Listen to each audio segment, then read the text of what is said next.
चलिए आपको मैं एक दूसरे मित्र के पास ले चलता हूँ। और जो हमारा आमिर खान जी का द्वारा जो प्रोग्राम शुरुआत की गई है सत्यमेव जयते, और मामला बहुत ही गर्म है, अहम है, देश के लिए समस्या है, कन्या भ्रूण हत्या। तो मैं इनके कुछ विचार आपके सामने लाना चाहता हूँ और आमिर खान के शो के द्वारा इसको प्रस्तुत करने की कोशिश करेंगे, लोगों में जागरूकता फैलाने की कोशिश करेंगे और इस तरीके से इनके विचार जानते हैं। ये हमारे मित्र पुनीत। नमस्कार पुनीत जी। अभी ये जो आमिर खान का एक नया शो भारत में ही नहीं देश विदेश में बहुत सारे लोगों के बीच में जागरूकता फैलाने का कार्यक्रम की शुरुआत की गई है। तो हम लोग अभी इस वक्त भारत में नहीं रह रहे हैं, तो मैं ये जानना चाहता हूँ कि जो विदेशी प्रवासी हैं, जो भारतीय नागरिक विदेशों में रह रहे हैं, उनके इस प्रोग्राम के बारे में क्या विचार है। तो मैं पहला प्रश्न आपसे पूछना चाहता हूँ कि जो वंश चलाने की इच्छा रखने वाले जो धारणा है, ये राजा महाराजाओं के समय से शुरुआत हुई थी कि मेरे मरने के बाद राजगद्दी कौन संभालेगा, इस राज्य को कौन चलाएगा। तो ये वंश चलाने की जो धारणा है, लड़का ही चाहिए और कन्या भ्रूण की हत्या कर दी जाती है। आपके इस बारे में क्या विचार है कि ये वंश चलाने की धारणा आज भी सही है कि लड़का ही चाहिए या वंश लड़की के द्वारा भी चलाया जा सके। इसमें दो बात, जहाँ तक मैं समझता हूँ वंश चलाने की जो परंपरा है वो तभी सही है जब आपका व्यवहार हो या आपका पारिवारिक कुछ सिस्टम है जो इनहेरिट हो। और अगर आप आज की जनरेशन में देखें तो ज़्यादातर लोग अपने बिजनेस की बजाय जॉब्स में करते हैं। अगर आप इंडियंस की तरफ से देखें तो they are more interested in multinational. मेरा ही एग्जाम्पल लीजिए, मैं एक मारवाड़ी परिवार से हूँ। मेरे पूरे परिवार में कोई भी पढ़ा हुआ नहीं है। मैं पहले अपने परिवार का बंदा हूँ, अपने पिताजी की सेम जनरेशन का, जिसने ग्रेजुएट पोस्ट ग्रेजुएट किए और जो विदेश देश से बाहर निकल के विदेश में आगे नौकरी कर रहा है। मेरे परिवार में आज तक किसी ने नौकरी नहीं की। हम लोग जमींदार, मेरे दादाजी जमींदार थे और वो परंपरा चली आ रही है। तो अगर आप देखें यहाँ, अगर आज से 20, 30 या 50 साल पहले समझे तो एक वंश जरूरी था। क्यों? क्योंकि आपको जो आपकी जायदाद थी उसको देखने वाला चाहिए उस जमाने में। और इनफैक्ट आज की डेट में भी हमारे परिवार में, हमारे समाज में या हमारी कम्युनिटी में आज भी नौकरी करने वाले को नौकरी कहते हैं। आज भी बिजनेस को नहीं मानते।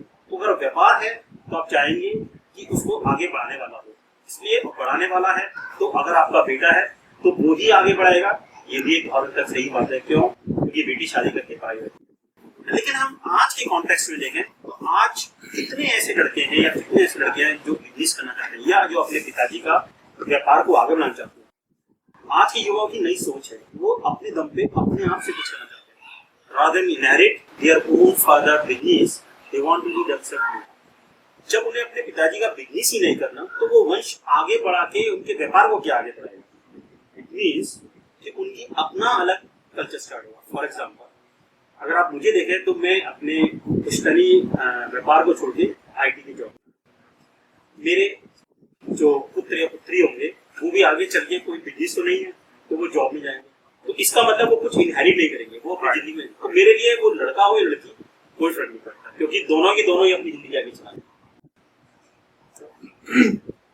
मैं आपकी बात से सहमत हूँ काफी हद तक कि जहाँ तक वंश चलाने की प्रथा जो स्टार्ट हुई है राजा से, राजा चले गए तब नवाबों पे आई, नवाबों के बाद में फिर जमींदारों पे आई। लेकिन मूलभूत क्वेश्चन ये है कि सारे ही भारतीय तो जमींदार नहीं है या सभी राजा महाराजा नवाबों से नहीं स्टार्ट हुए, एक प्रजा भी थी।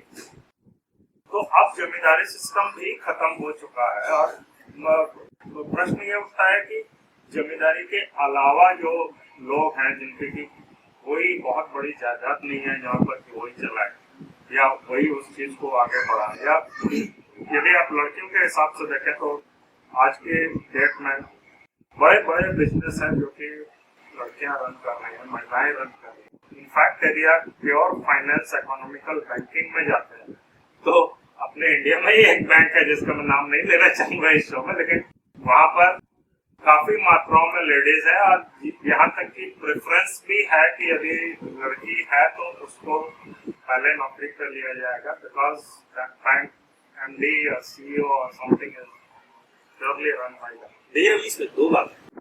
जितनी भी आप औरतों की बात कर रहे हो जो जॉब में नहीं है, उसमें जो इम्पोर्टेंट जो मुद्दा है कि वो जब शादी होती है तो लड़की अपने पति के घर से जाती है, तो उसका अपने पिता की जो एक वंश है उससे उसका हट के, इनफैक्ट अगर आप देखो तो उसका सरनेम मुस्लिम है, वो एक दूसरे परिवार से जुड़ाती है।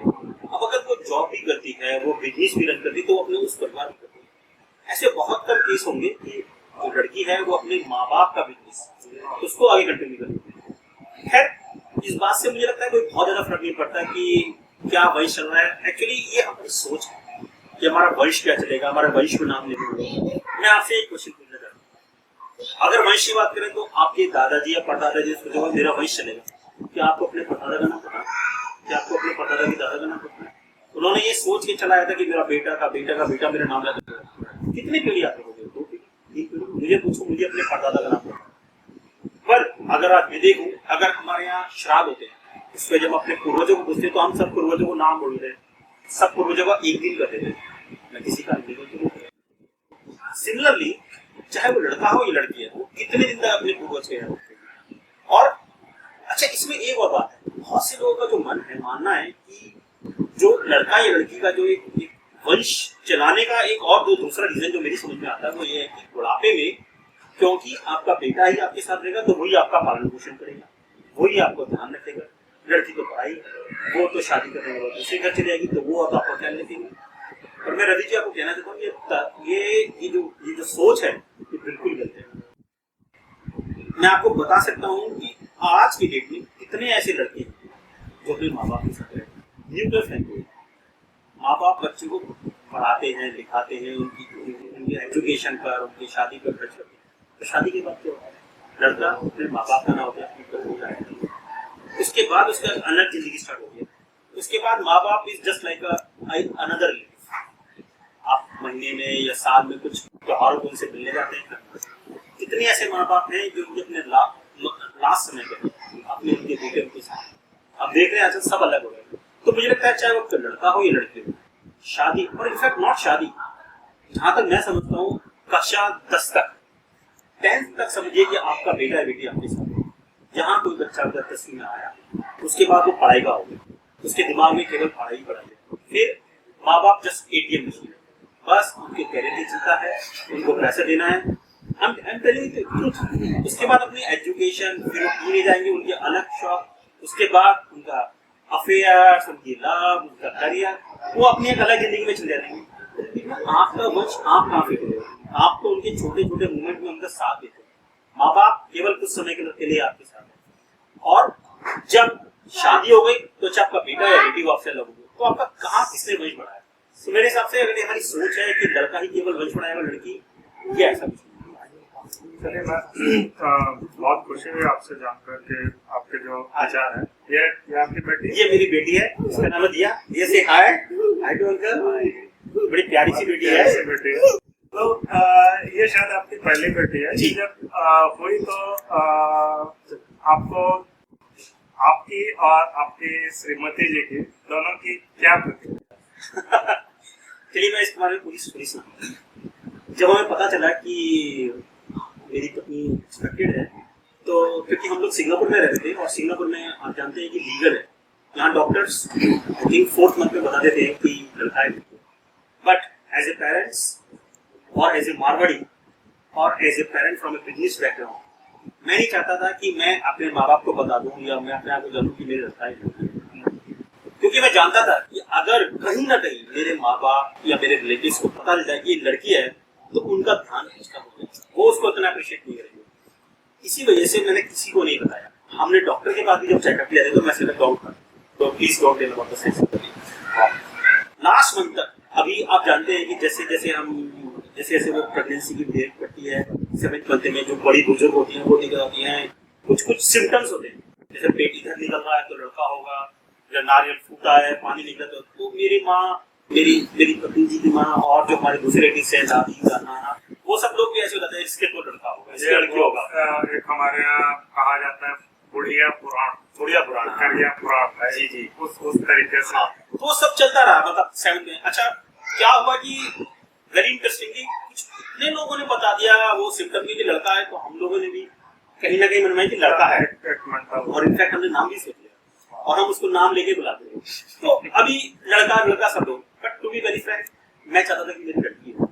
उसका एक बहुत छोटा सा रीजन मुझे समझ आता है, हम लोग की लव मैरिज हुई और जो मैंने जो स्वाति जो मेरी पत्नी है जब उनको पसंद किया था तो उसका केवल एक ही पसंद। जिन दिन मेरी बार पहली बार मुलाकात हुई और हमारी 1 घंटे बाद हुई तो उसने उस 1 घंटे में कम से कम 20 बार अपने पापा बना। मैं भी होता हूँ, वो भी मेरे भी माँ बाप, किसी भी माँ बाप, मैं तो अपने माँ बाप का नाम एक बार भी नहीं। जब मैं उससे बात कर रहा था, घूम रहा था, मस्ती कर रहा था, पार्टी में, तो अपने माँ बाप याद नहीं रहता, बट उस लड़की को अपने पापा याद। वो उस दिन के बाद मैं बार बार देखता था, देखा मैं अपने पापा से कितना प्यार करता, उसकी हर बात में उसके पापा। तो उस दिन से मुझे समझा है कि हाँ लड़का कभी अपने माँ बाप, लड़का में भी शायद शुरू के 2-3 साल मेरा बेटा बेटा बेटा होगा, पर जो लड़की होगी वो ताअमुर अपने माँ बाप की होगी। मैं सच से कह सकता हूँ कि स्वाति आज भी अपने माँ बाप को, हम दोनों स्ट्रगल में, मेरे माँ बाप और उसके माँ बाप इंडिया में रहते हैं। मैं मुश्किल से सप्ताह में 1 बार या 2 बार फोन करता हूँ, रोज लंच, जब तक शाम को अपने पापा को अपने बारे में बताते। आज भी उसको अगर सबसे पहले प्रॉब्लम होती है, ऑफ कोर्स वो मुझे कहती है लेकिन सेकंड के पास आज भी उसको तो मैं देखता हूँ कि वो और उसके पापा के जो वो है उसी को देख के मेरे मन में शुरू से याद है कि मेरी लड़की हुई।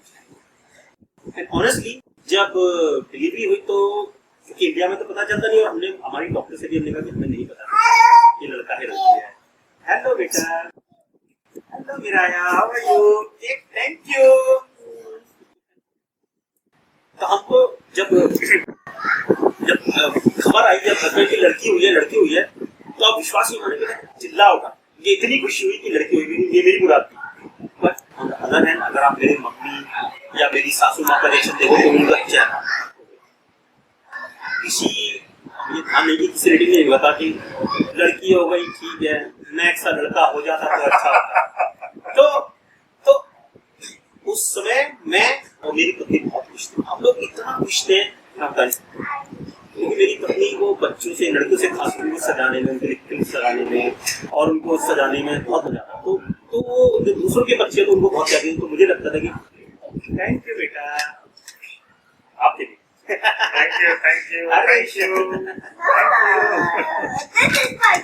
थैंक यू तो मैं मतलब यही कहता हूँ कि हमारी बेटी, हम बहुत इस बात से बहुत खुशनसीब हैं कि हमारी बेटी हुई है और हम उसको अपनी दिलो जान से प्यार करते हैं और हम बहुत गर्व महसूस करते हैं। हम बहुत खुशी है हमारी बेटी, हमें उस पर नाज है और हम चाहते हैं, हम इसे बिल्कुल अपने बेटे की तरह प्यार करते हैं और चाहते हैं कि इसमें और अपने बेटे में कोई भेदभाव न रहे। देखिए बहुत जानकर खुशी हुई कि इन्होंने जिस तरीके से अपने विचार प्रस्तुत किए और जागरूकता लाने का प्रयत्न किया, तो सबसे बड़ी बात इन्होंने ये कही कि जो बेटी होती है वो अपने माँ बाप को आखिरी टाइम तक प्यार करती है, दिल से करती है, साथ में रहना चाहती है। थैंक यू बेटा। और वो हफ्ते में, महीने में, साल में नहीं, वो उनको रोज याद करती है, रोज बात करना चाहती है और उनके हर सुख दुख में यदि वो फिजिकली वहाँ प्रेजेंट नहीं हो सकती है तो एटलीस्ट उसके दिमाग में और फोन के द्वारा या किसी भी तरीके से उनको ऑलवेज प्यार देने की कोशिश करती है, खुश रखने की कोशिश करती है। मुझे मालूम है कि आप जल्दी में हैं, घर जाना है, आपकी पत्नी इंतजार कर रही है। एक आखिरी सवाल कि ये जो कन्या भ्रूण हत्या का मामला जो इस तरीके से उठाया गया है, ये पहले भी कई बार उठ चुका है, लेकिन अब शायद बहुत फेमस पर्सनैलिटी के द्वारा उठाया गया है और लोगों में ज्यादा जागरूकता आ रही है। तो एक ये क्वेश्चन करना चाहूंगा कि हमारे इंडिया में ये स्कैनिंग जो है वो बैन है, लेकिन टेक्नोलॉजी के हिसाब से सोनोग्राफिक मशीन अवेलेबल है डॉक्टर को चेक करने के लिए कि बच्चे की जो ग्रोथ है पेट के अंदर माँ के वो प्रॉपर हो रही है कि नहीं, कोई कॉम्प्लिकेशंस नहीं है, जिससे कि जन्म जो है बहुत स्मूथ तरीके से हो सके। लेकिन उसका दुरुपयोग किया जा रहा है काफी डॉक्टरों के द्वारा, क्लिनिक के द्वारा, जस्ट एक धन कमाने की लालसा इजी तरीके से। तो आपका इस बारे में क्या विचार है? जिन जिन डॉक्टरों को क्लिनिक को स्टिंग ऑपरेशन के थ्रू पकड़ा गया है, इनको क्या सजा मिलनी चाहिए? देखिए, मैं इस बात में मेरी एक राय कि डॉक्टर्स, ये this is a case of demand and supply. इसमें डॉक्टर की गलती है या नहीं है, ये बहुत बात का विषय है। सबसे इम्पोर्टेंट है हम लोग के इसमें अपनी पर्सनल सोच बहुत लगेगी। डॉक्टर को आप चेंज देखिए, क्राइम और जो दुरुपयोग वो कितना भी रोक लो, होना है तो होगा। अगर हमारा सिंगापुर में अगर हम बात करें, सिंगापुर इसे कहते हैं कि नो क्राइम, जनरली they कहते हैं low crime. Low crime doesn't mean no crime. In fact in Singapore में भी देखो तो बहुत सारे क्राइम, जबकि यहाँ पर अगर आप देखो तो कोई कानून भी नहीं, कोई रोक टोक नहीं। तो मुझे लगता है कि टेक्नोलॉजी इज गुड। टेक्नोलॉजी हमें हमें आग्रह कराती है, हमें बताती है पहले से ही। अगर आप पास्ट में देखें तो कितने बच्चे मर जाते थे क्योंकि पता ही नहीं चलता था कि उनमें क्या करनी है क्या नहीं करनी है। मैं आपको एक एग्जांपल देता हूँ। मेरी दादी है, उनके 17 बच्चे होते। जो मेरे सबसे बड़ी बुआ है, उनका जो बेटा है वो मेरे पापा से बड़ा है। तो इट मीन्स ये ऐसा हुआ कि हर साल और 2 साल में बच्चे होते थे, मर जाते थे, होते थे, मर जाते थे।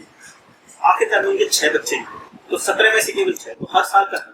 लेकिन अगर उस जमाने में टेक्नोलॉजी हो तो शायद उन्हें पता चल जाता कि क्या कमी है क्या नहीं है, और हो सकता है वक्त से पहले उनको कुछ इंजेक्शन या कुछ मेडिसिन से बच्चों और ऐसा नहीं है। हमने देखा है बहुत सारे ऐसे केसेस हुए हैं कि बच्चे 6 मंथ में हो गया, 5 मंथ में हो गया, और 7th मंथ में बच्चे में कुछ प्रॉब्लम है तो ट्रीटमेंट के थ्रू से सही है। तो मैं ये नहीं मानता कि ये गलत है, सोनोग्राफी पे बैन लगा देनी चाहिए या पता करने पे बैन लगाना चाहिए। इससे क्या फर्क पड़ता है?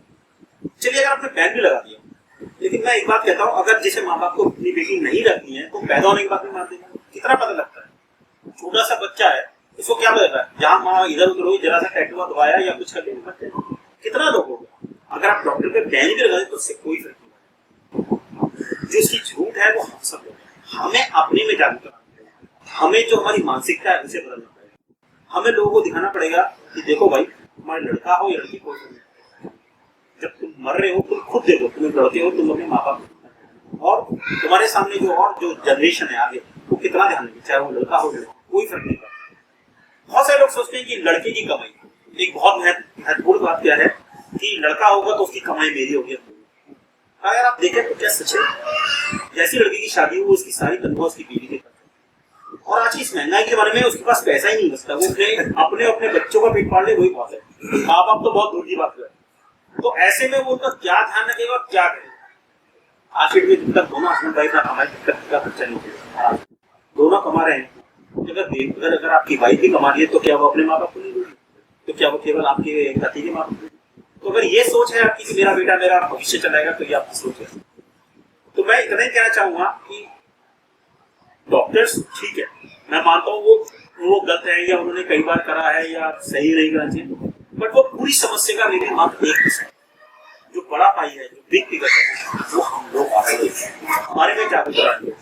इस प्रोग्राम के जरिए या आमिर खान जी के प्रोग्राम के जरिए हमें आम जनता तक ये चल। और जैसे कि आमिर खान जी के प्रोग्राम में बताया था कि ये समस्या गाँव की समस्या, ये समस्या जो ज्यादा जटिल है वो शहरी लोग हैं, पढ़े लिखे लोग हैं, हम आपके लोग के बीच। मैं अभी भी जानता हूँ, मेरे 2-3 दोस्त हैं जिनका पहला लड़की हुई और दूसरी जब लड़की हुई तो देर वेरी अपसेट, देर सो अपसेट कि वो हॉस्पिटल से सीधे घर चले। 2 दिन तक की बेटी का बोल क्या सो रही लड़का चाहिए। क्या स्पेशल लड़का कर देगा जो लड़की नहीं कर सकती? आप मुझे बताइए रवि जी, क्या ऐसा स्पेशल लड़का कर सकता है जो लड़की नहीं कर सकती? मेरे लिए लड़की अपने परिवार का पालन पोषण। मैं आपकी बात से पूरी तरीके से सहमत हूँ। आज के युग में भारत में ही नहीं, किसी भी देश की आप बात कर लीजिए, ऐसा कोई भी काम नहीं है जो कि लड़कियां नहीं कर सकती। किसी भी एक जगह पे आप उठा के देखिए, वहां पर लड़की है। अब कोई भी जगह नहीं बची, चाहे वो रॉकेट में जाने की बात हो, चाहे वो नासा हो, चाहे इंडिया हो, हमारे बड़े बड़े MNCs हैं, बैंक्स हैं, डिफेंस, एयरफोर्स में है, उसमें सब जगह लड़कियां काम कर रही हैं।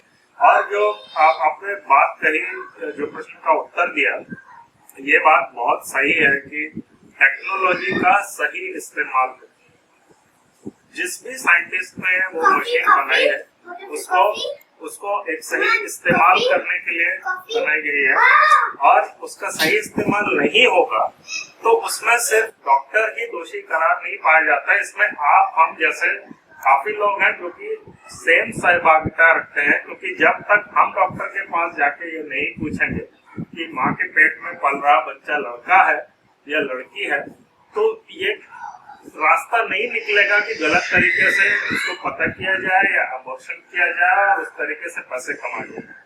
मतलब एक बहुत छोटी सी एग्जांपल है कि किसी साइंटिस्ट ने ब्लेड बनाया शेविंग करने के लिए, लेकिन उसका जेब कतरों ने इस्तेमाल किया जेब काटने के लिए, तो आप इसमें साइंटिस्ट को दोषी नहीं करार कर सकते हैं। ये मैं आपकी बात से एक बात से समर्थन करता हूँ। देखिए, गुलाब का फूल होता है, गुलाब का फूल बहुत बड़ा होता है, उसमें आप देखो तो खुशबू होती है, कलर होता है और एक फूल, लेकिन साथ में खाते हैं। तो दुनिया में आप कुछ भी नया आविष्कार हुआ है, उसके साइड इफेक्ट्स होते हैं, उसको यूज करने का उसके मिसयूज हमेशा रहेंगे। लेकिन ये सोचे क्या हम आविष्कार करना बंद कर देंगे, ये सोचे कि हम नई टेक्नोलॉजी नया इनोवेशन बंद कर देंगे, या ये सोचकर हम उस चीज की सोच पे बंद कर देंगे, मेरे ख्याल से हमें अपनी सोच बंद कर देंगे। वो बहुत कम लोग होंगे। देखिए, स्ट्रिंग ऑपरेशन हुआ है और बहुत, लेकिन कितने डॉक्टर होंगे? अगर आप देखें, हर रोज कितने बच्चे पैदा होते हैं, हर रोज कितने बच्चे कितने डॉक्टर यूज करते हैं, उसमें से कितने डॉक्टर ऐसे हैं जो गलत काम करते हैं, लेकिन बहुत बड़ा ऐसा ग्रुप है जो बहुत अच्छा काम कर रहे हैं। अगर आप ऐसा कुछ नियम कानून या कुछ ऐसा होने लगे तो उनकी प्रोफेशन पे फर्क पड़ सकता है। तो जो अगर कुछ बच्चे बचने भी होंगे वो भी मर जाए। तो मेरे आपसे और मेरे इस प्रोग्राम के जरिए और मेरे इस छोटे से वीडियो क्लिप के जरिए मेरी ये गुजारिश है कि ठीक है, डॉक्टरों पे अकाउंटेबिलिटी होनी चाहिए। अगर हमें किसी मामले का पता चलता है तो यस, उनको सजा होनी चाहिए, लेकिन उस पर बैन लगा देना ये मेरे ख्याल से ठीक नहीं है। क्यों? क्योंकि टेक्नोलॉजी आपको ज्ञान देता है, इन्फॉर्मेशन देता है, ये तो हम है कि हम उसे कैसे यूज करें या मिसयूज करें। अब देखिए, जिसे मिसयूज करना है वो किसी ना किसी तरीके से फैलेगा। जैसे अगर आपको लड़की नहीं चाहिए तो आप किसी ना किसी तरीके से वो साधन निकाल दोगे कि आप लड़की, चाहे वो जन्म से पहले। तो चलिए ये मुलाकात यहीं पर समाप्त करते हैं और फिर दोबारा कहीं और किसी जगह पर फिर किसी और मुद्दे के साथ मिलते हैं और विचार जानने की कोशिश करते हैं। बहुत खुशी हुई पुनीत जी कि आपने अपने विचार किसी भी माध्यम के तरीके से आमिर खान के शो के तरफ पहुंचाने की कोशिश की, और हम सभी को ये आशा है कि हम और कुछ नहीं कर सकते तो कम से कम एक